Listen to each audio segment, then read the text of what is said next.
आप सभी दोस्तों का स्वागत है आपके YouTube channel study online channel में।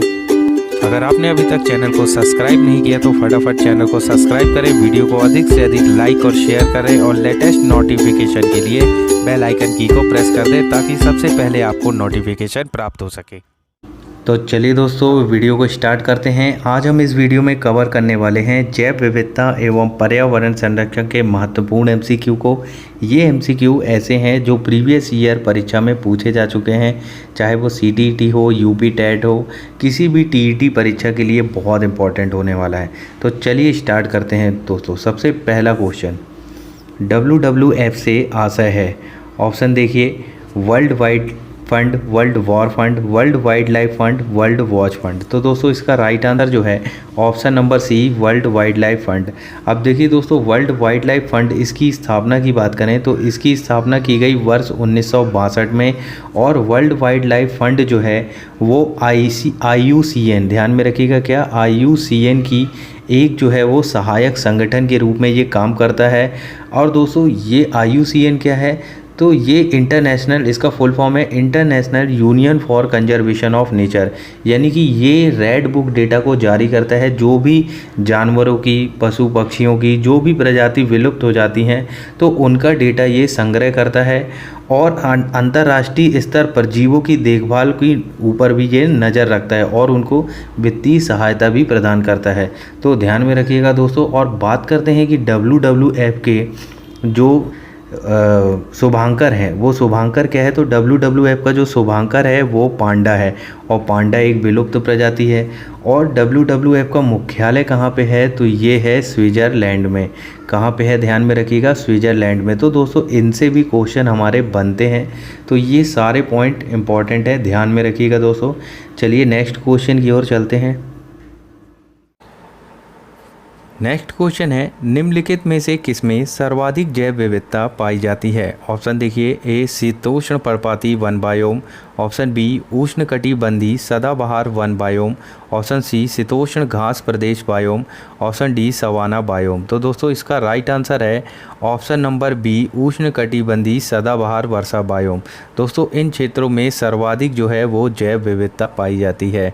और उष्णकटिबंधीय सदाबहार वन जो हैं वो ऐसे क्षेत्र हैं जो भूमध्य रेखा के दक्षिण और उत्तर में लगभग 28 डिग्री के भीतर पाए जाते हैं। और ये जो क्षेत्र हैं ये एशिया, ऑस्ट्रेलिया, अफ्रीका, दक्षिण अफ्रीका, मध्य अमेरिका और प्रशांत महाद्वीपों पर पाए जाते हैं, ध्यान में रखिएगा दोस्तों। इसलिए इसका राइट आंसर क्या होगा, ऑप्शन नंबर बी। चलिए नेक्स्ट क्वेश्चन देखते हैं। चलिए नेक्स्ट क्वेश्चन है, चिपको आंदोलन के प्रेरणा है। ऑप्शन देखिए, A Hemavati Nandan Bahuguna, option B Sundarlal Bahuguna, option C Mother Teresa, option D Mahatma Gandhi. तो दोस्तों इसका राइट आंसर है option number B, Sundarlal Bahuguna. दोस्तों चिपको आंदोलन के प्रेरणा जो है वो सुंदरलाल बहुगुणा थे। और ये आंदोलन जो है वो वृक्षों के काटने के विरोध में कब शुरू किया गया, तो 1973 में इसकी शुरुआत की गई, ध्यान में रखिएगा। कहाँ से, तो उत्तराखंड के चमोली नामक स्थान से। और दोस्तों इस आंदोलन में जिस पेड़ को काटा जाता था लोग उससे चिपक कर खड़े हो जाते थे और इस तरह पेड़ों की रक्षा का आंदोलन ये शुरू हुआ। और यह एक सामाजिक पर्यावरणीय आंदोलन था, ध्यान में रखिएगा दोस्तों। और सुंदरलाल बहुगुणा को टिहरी बांध आंदोलन के जनक के रूप में भी जाना जाता है, तो ये भी ध्यान में रखिएगा दोस्तों। चलिए नेक्स्ट क्वेश्चन देखते हैं।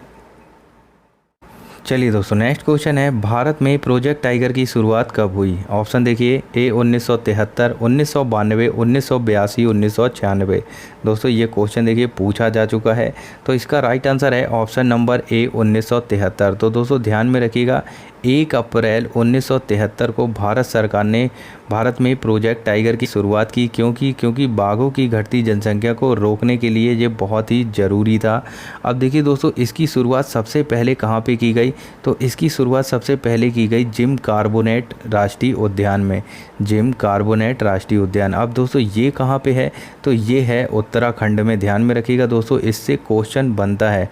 तो सबसे पहले शुरुआत कहाँ की गई प्रोजेक्ट टाइगर की, जिम कॉर्बेट राष्ट्रीय उद्यान में। कब की गई, 1 अप्रैल 1973 को। अब देखिए और अन्य भी प्रोजेक्ट हम देखते हैं कि कौन कौन से हैं। तो देखिए यहाँ पे स्क्रीन में प्रोजेक्ट शेर ये सिंह से संबंधित है और सिंहों के संरक्षण के लिए इसकी शुरुआत 1972 में की गई। प्रोजेक्ट टाइगर देखिए 1973 में। प्रोजेक्ट एलिगेटर यानी कि घड़ियालों के संरक्षण के लिए 1975 में। प्रोजेक्ट गेंडा और हिम तेंदुआ 1987। प्रोजेक्ट गजतमे हाथी के लिए 1992। प्रोजेक्ट रेड पांडा यानी कि लाल पांडे के संरक्षण के लिए 1996 में। तो ध्यान में रखिएगा दोस्तों, सारे पॉइंट इंपॉर्टेंट है। तो इसका राइट आंसर क्या है? 1973। चलिए नेक्स्ट क्वेश्चन देखते हैं। चलिए दोस्तों नेक्स्ट क्वेश्चन है, किसी जगह के फ्लोरा और कोना को सूचित करता है। ऑप्शन देखिए, ए पेड़ पौधों एवं जंतुओं को, ऑप्शन बी मछलियों एवं पेड़ पौधों को, ऑप्शन सी जंतुओं एवं मछलियों को, ऑप्शन डी पक्षियों एवं पेड़ पौधों को। तो दोस्तों इसका राइट आंसर है ऑप्शन नंबर ए। ध्यान में रखिएगा दोस्तों, देखिए कितना इंपॉर्टेंट क्वेश्चन है, ये कई बार पूछा जा चुका है। तो दोस्तों किसी जगह के फ्लोरा और कोना पेड़ पौधे एवं जंतुओं की उपस्थिति को सूचित करता है। और फ्लोरा क्या होता है? तो फ्लोरा किसी भौगोलिक क्षेत्र में पाई जाने वाली विशेष वनस्पति की ये समूह है। और जबकि कोना क्या है? तो कोना किसी भौगोलिक क्षेत्र में पाई जाने वाले जंतुओं का समूह जो है वो कोना कहलाता है। तो ध्यान में रखिएगा दोस्तों, तो फ्लोरा और कोना किसको सूचित करता है? पेड़ पौधे और जंतुओं को, यानी कि ऑप्शन नंबर ए आपका राइट होगा। चलिए नेक्स्ट क्वेश्चन देखते हैं। चलिए नेक्स्ट क्वेश्चन है, किसके नेतृत्व में चिपको आंदोलन को बल मिला? ऑप्शन देखिए, ए सुंदरलाल बहुगुणा, मेघा पाटकर, अमृता देवी बिश्नोई, ए के बनर्जी। तो दोस्तों इसका राइट आंसर है option number A Sundarlal Bahuguna. अब देखिए दोस्तों, चिपको आंदोलन आप सभी को पता है वनों की कटाई से इसका संबंध है। और 1973 में उत्तराखंड में ये शुरू किया गया था। किसानों द्वारा जो भी वृक्ष काटे जाते थे उनसे वह विरोध में उस पेड़ों के साथ चिपक जाते थे। और इस आंदोलन में स्त्रियां भी भारी संख्या में भाग ली थीं। तो चलिए दोस्तों कुछ अन्य आंदोलन को भी देखते हैं जो परीक्षा की दृष्टि से काफ़ी महत्वपूर्ण है। तो यहाँ देखिए, नर्मदा बचाओ आंदोलन, इसके जनक कौन है? मेघा पाटकर और बाबा आमटे। ध्यान में रखिएगा। भारत में पारिस्थितिकी तंत्र के जनक कौन है? तो रामदेव मिश्रा। हरित क्रांति के जन्मदाता नॉर्मन बोरलॉग। चिपको आंदोलन के प्रणेता सुंदरलाल बहुगुणा। भारत का जल पुरुष किसे कहा जाता है? डॉक्टर राजेंद्र सिंह को। भारत का बर्डमैन सलीम अली। भारत में हरित क्रांति का जनक कौन? एम.एस. स्वामीनाथन। अपिको आंदोलन के प्रणेता पांडुरंग हेगड़े। तो दोस्तों ये सारे पॉइंट भी आप ध्यान में रखिएगा, इनसे भी प्रश्न पूछे जा चुके हैं और ये बहुत इंपॉर्टेंट है। तो फिलहाल चिपको आंदोलन का राइट आंसर क्या होगा? सुंदरलाल बहुगुणा। चलिए नेक्स्ट क्वेश्चन देखते हैं दोस्तों। अगर वीडियो अच्छा लग रहा हो तो वीडियो को लाइक कर दीजिएगा। जो भी दोस्त पहली बार हैं चैनल पे, वो चैनल को सब्सक्राइब कर दीजिएगा। चलिए दोस्तों नेक्स्ट क्वेश्चन है, पारिस्थितिकी तंत्र एवं प्राकृतिक अधिवासों का संरक्षण तथा उनके प्राकृतिक वातावरणों में प्रजातियों का जीवनक्षम जनसंख्या का रखरखाव एवं प्रतिप्राप्ति के लिए प्रयुक्त पद है। ऑप्शन देखिए, ए क्रोड संरक्षण, ऑप्शन बी अस्थानीय संरक्षण, ऑप्शन सी स्वस्थ स्थानीय संरक्षण, ऑप्शन डी परिधीय संरक्षण। तो दोस्तों इसका राइट आंसर है ऑप्शन नंबर सी स्वस्थ स्थानीय संरक्षण। अब देखिए दोस्तों ये क्या होता है? तो इसके अंतर्गत राष्ट्रीय उद्यान, वन्य जीव अभ्यारण्य एवं जैव मंडल आरक्षित क्षेत्र आते हैं जिनमें वनस्पतियों एवं जंतुओं को प्राकृतिक संरक्षण प्रदान किया जाता है। तो ध्यान में रखिएगा दोस्तों, इसका राइट आंसर क्या है? ऑप्शन नंबर सी स्वस्थ स्थानीय संरक्षण। और देखिए दोस्तों ये परीक्षा में पूछा जा चुका है, बहुत इंपॉर्टेंट क्वेश्चन है। चलिए नेक्स्ट क्वेश्चन देखते हैं। चलिए दोस्तों नेक्स्ट क्वेश्चन है, सामुद्रिक कच्छपों को जीवंत जीवाश्म कहा जाता है क्योंकि वह 150 मिलियन वर्षों से भी अधिक समय से पृथ्वी में उपस्थित हैं। भारतीय उपमहाद्वीप के जल भागों में पाए जाने वाले 5 प्रजातियों के समुद्री कच्छप में से सबसे अधिक जनसंख्या किसकी है? यानी कि कछुओं की जनसंख्या बताना है कहाँ पे? भारतीय उपमहाद्वीप के जल भागों में। तो ऑप्शन देखिए, A Kemp's ridley, option D olive ridley, option C loggerhead, option D flat black. तो दोस्तों इसका राइट आंसर है ऑलिव रिडले, यानी कि ऑप्शन नंबर बी आपका राइट होगा। तो दोस्तों सामुद्रिक कच्छपों को जीवित जीवाश्म कहा जाता है, इसको भी ध्यान रखिएगा। क्यों कहा जाता है? क्योंकि वे 150 मिलियन वर्षों से भी अधिक समय से पृथ्वी पे उपस्थित हैं और कछुओं का जीवन काल सबसे अधिक लगभग 300 वर्ष का होता है, ये भी ध्यान में रखिएगा दोस्तों। और भारतीय उपमहाद्वीप में सबसे अधिक ऑलिव रिडले प्रजाति के कछुओं की संख्या पाई जाती है, इसलिए इसका राइट आंसर क्या है? ऑप्शन नंबर बी है। चलिए नेक्स्ट क्वेश्चन देखते हैं दोस्तों। चलिए नेक्स्ट क्वेश्चन है, अंतर्राष्ट्रीय स्तर पर वन्य जीवों की सुरक्षा हेतु संस्था है। ऑप्शन देखिए, AIUCN, option B IUPAC, option C UNICEF, option D WHO। तो दोस्तों इसका राइट आंसर है ऑप्शन नंबर ए IUCN। अब देखिए दोस्तों, IUCN जो है वो अंतर्राष्ट्रीय स्तर पर वन्य जीवों की सुरक्षा हेतु एक संस्था है और इसका फुल फॉर्म दोस्तों पूछा जाता है तो इसका फुल फॉर्म ध्यान रखिएगा, international union for conservation of nature. और इसकी स्थापना कब की गई तो 1948 में, और इसका हेडक्वार्टर कहाँ पे है, स्विट्ज़रलैंड में। तो दोस्तों ध्यान में रखिएगा, ये अंतर्राष्ट्रीय संस्था है और ये ऐसी कई संस्थाएं जो हैं उनको भी फंडिंग करता है जो कि वन्य जीवों का संरक्षण करती है, जैसे कि WWF, इसी की स्थापना भी इसके द्वारा ही की गई। कब की गई, 1962 में। तो चलिए दोस्तों नेक्स्ट क्वेश्चन की ओर चलते हैं। चलिए नेक्स्ट क्वेश्चन है, संरक्षण या विनाश पुस्तक के लेखक कौन हैं। ऑप्शन देखिए, सरला बहन, वंदना सिवा, जिम कार्बोनेट, रस्किन बॉन्ड। दोस्तों देखिए UTT में पूछा गया क्वेश्चन है, ये बहुत इंपॉर्टेंट है। तो इसका राइट आंसर है ऑप्शन नंबर ए, सरला बहन। दोस्तों संरक्षण या विनाश नामक पुस्तक के लेखक जो है वो सरला बहन के द्वारा किया गया और यह पुस्तक पर्यावरण के संरक्षण से संबंधित है। चलिए नेक्स्ट क्वेश्चन देखते हैं। चलिए नेक्स्ट क्वेश्चन है, पर्यावरण एवं वन मंत्रालय भारत सरकार द्वारा पर्यावरण के क्षेत्र में दिया जाने वाला पुरस्कार कौन सा है।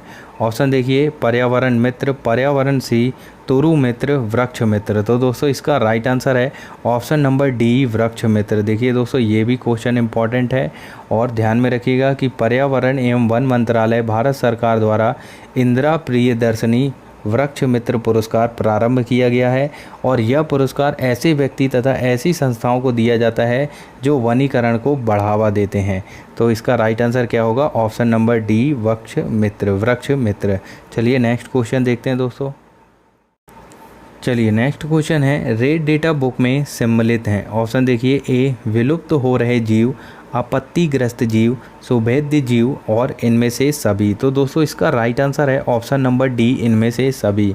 अब देखिए दोस्तों, रेड डेटा बुक के अंतर्गत विलुप्त हो रहे जीव की सूची तो तैयार की जाती है, साथ में आपत्तिग्रस्त जीवों की भी सूची तैयार की जाती है और संकटग्रस्त जीव जो मतलब संकट में उनकी भी, और सुभेद्य जीव, इस प्रकार के जीवों की भी सूची तैयार की जाती है। तो दोस्तों इसको जारी कौन करता है रेड डेटा बुक को, तो इसको ध्यान में रखिएगा, IUCN। तो हम इसको डिस्कस कर चुके हैं कि international union conservation of nature, इसके द्वारा 1964 से रेड डेटा सूची जो है ये लगातार तैयार कर रहा है, जिसमें संकटग्रस्त जानवरों की सूची बनाई जाती है कि इनकी प्रजाति जो है संकट में है और इनका हमें आगे संरक्षण करना है। और दोस्तों इसकी स्थापना कब की गई, तो इसकी स्थापना 1948 में की गई है, ध्यान में रखिएगा दोस्तों। तो चलिए नेक्स्ट क्वेश्चन की ओर चलते हैं। चलिए दोस्तों नेक्स्ट क्वेश्चन है, अभ्यारण्य का संबंध निम्न में से किससे है। ऑप्शन देखिए, ऊर्जा संरक्षण से, वन्य जीव संरक्षण से, जल संरक्षण से, डॉल्फिन संरक्षण से। तो दोस्तों इसका राइट आंसर है ऑप्शन नंबर बी, वन्य जीव संरक्षण से। ध्यान में रखिएगा दोस्तों, अभ्यारण्य वह निश्चित स्थान होता है जहां वन्य जीव जंतु को संरक्षण प्रदान किया जाता है और वर्तमान समय में वन्य जीव अभ्यारण्यों की संख्या की बात करें तो 532 है।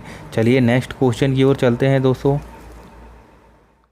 चलिए नेक्स्ट क्वेश्चन है, श्रुति मेघा पाटकर का संबंध निम्न में से किससे है। ऑप्शन देखिए, वैज्ञानिक अनुसंधान, पर्यावरण संरक्षण, जल संरक्षण, भूमि सुधार। तो दोस्तों इसका राइट आंसर है ऑप्शन नंबर बी, पर्यावरण संरक्षण। तो दोस्तों ध्यान में रखिएगा, मेघा पाटकर प्रसिद्ध सामाजिक कार्यकर्ता एवं पर्यावरण संरक्षण भी इनका कार्य है और इनका जन्म की बात करें तो इनका जन्म हुआ 1954 में।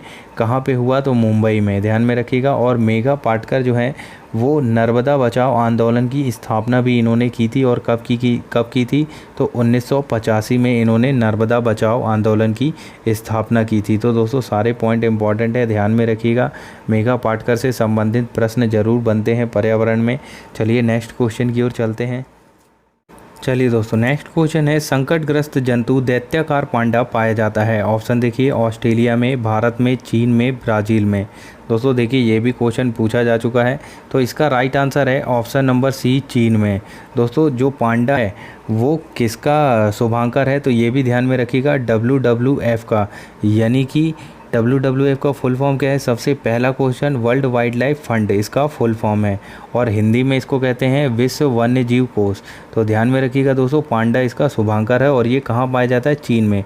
और ये चीन के बांस के जंगलों और तिब्बत के हिमालय पर्वतों की जो ढलान के पेड़ होते हैं उन्हीं पे रहते हैं। और पांडा फ़िलहाल तो विलुप्त प्रजाति की और भी होते जा रहे हैं, इनकी जनसंख्या बहुत ही कम है। तो ध्यान में रखिएगा दोस्तों, इसका राइट आंसर क्या है? ऑप्शन नंबर सी, चीन। चलिए नेक्स्ट क्वेश्चन देखते हैं दोस्तों। पूरा देखने के लिए धन्यवाद दोस्तों। उम्मीद है आपको वीडियो अच्छा लगा होगा। अगर वीडियो अच्छा लगा तो वीडियो को लाइक और चैनल को सब्सक्राइब जरूर कर दीजिएगा।